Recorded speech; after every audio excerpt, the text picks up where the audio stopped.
Suzuki has introduced a special edition of the Jimny LCV in Germany, marking the farewell to the compact off-roader in its current non-electrified version.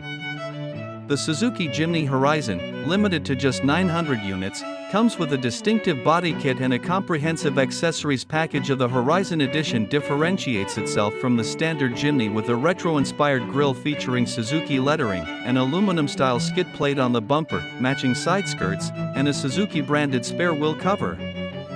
It also includes mud flaps that complement the black steel wheels.